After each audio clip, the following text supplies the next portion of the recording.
Amados, vamos pegar nossas Bíblias neste momento, vamos abrir na Epístola aos Hebreus. Depois da semana passada, que o pastor Josué ministrou a palavra, uma palavra tão pertinente, eu confesso aos irmãos que eu passei a semana refletindo as palavras do Josué, passei a semana considerando o que foi dito por ele, pelo Senhor, né? Por intermédio do nosso irmão e pastor do ministério. E então, nas minhas reflexões, o Senhor me trouxe para cá, para essa epístola, que inclusive estamos tratando aqui às quartas-feiras, para dizer alguma coisa referente a esta epístola, que para nós,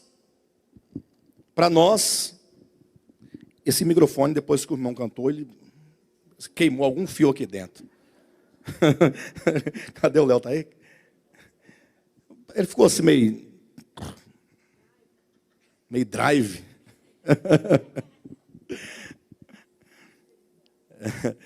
Essa epístola aos Hebreus, que para nós aqui, ela é nova. Me parece que essa epístola foi escrita para nós, diretamente.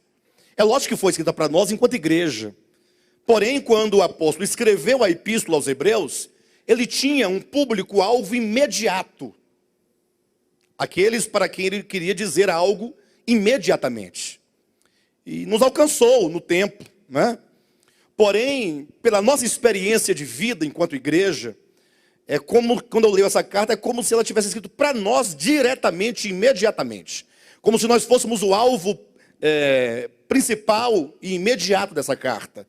Porque a nossa experiência passa por essa carta. Eu quero dizer para os irmãos que essa carta foi escrita dentro de um contexto de muita dificuldade. E alguém pergunta, pastor, mas quais são os aspectos dessas dificuldades, ou quais dificuldades eram estas? Os irmãos, pensem comigo por um momento, que essa carta foi escrita aos Hebreus. Portanto, já pesa aqui um fator muito importante. Os hebreus, quem eram os hebreus?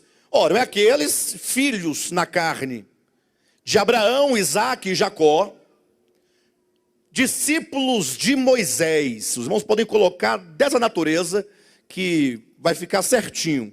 Os filhos de Abraão, Isaque e Jacó, discípulos de Moisés. Porque Moisés, para o povo de Israel, foi o grande legislador. Aquele que, ao receber a lei no Monte Sinai, ministrou ao povo, entregou ao povo a lei. E os profetas que então, por longo tempo, interpretaram a lei, aplicaram a lei.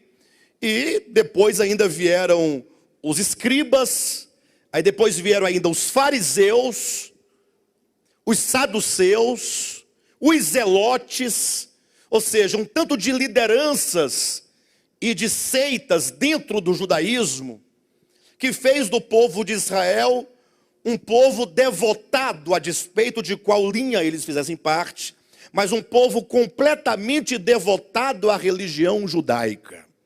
Eu não sei se os irmãos já consideraram isso, acredito que a maioria já considerou isso. Até peço que os irmãos ouçam o que eu estou dizendo, assim, com a sua mente mais concentrada, procurando compreender a matéria, não somente a matéria, mas a essência do que se diz, para que isso se esclareça dentro de você. Então, quando Cristo veio, quando o Messias prometido veio ao mundo, aconteceu que os judeus não reconheceram o Messias. E mesmo que você saiba disso, está cansado de saber, o que devemos considerar não é simplesmente o fato de eles não terem reconhecido o Messias, mas os motivos pelos quais eles não puderam reconhecer no Messias o Messias de Deus.